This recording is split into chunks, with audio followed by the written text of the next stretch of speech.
In our society, when someone is harmed, often a lawsuit will follow. So are we on the cusp of a tsunami of COVID-related lawsuits? And how do you protect yourself?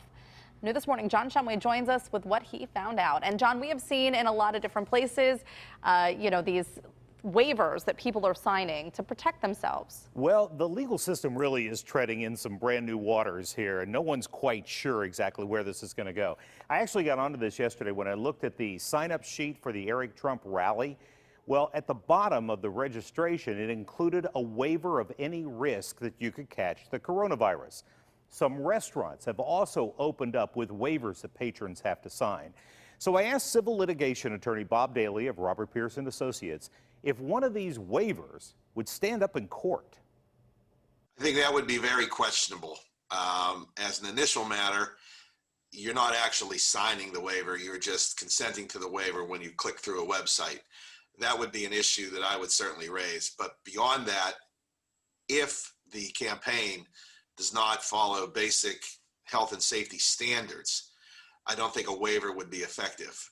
For example, we have a mandate from the governor, no more than 250 people in outdoor activities. If you violate that mandate, I don't believe a waiver will protect you.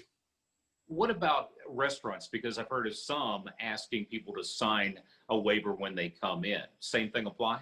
Yeah, I think the same thing would apply. And in either situation, though, I think as a person that represents individuals, who are injured or harmed, a major issue that I would see with a COVID lawsuit is it would be very difficult to prove where you got the COVID from, particularly in the case of a restaurant. If, on the other hand, they follow all the health mandates and all the health guidelines, then perhaps a waiver would be effective. So bottom line, the waivers may or may not be protection for the campaign or for the restaurant, and certainly would not stop somebody from suing. So we're going to take the conversation a little bit further.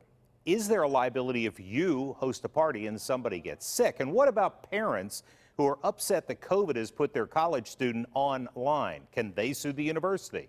We'll talk about that in the next half hour. Interesting discussion, but I love may or may not. Isn't that that sums up the year? Yeah, may or may not. It's 2020 and it's the legal system. Yes. All right. Thanks so much, Sean. We'll check back with you.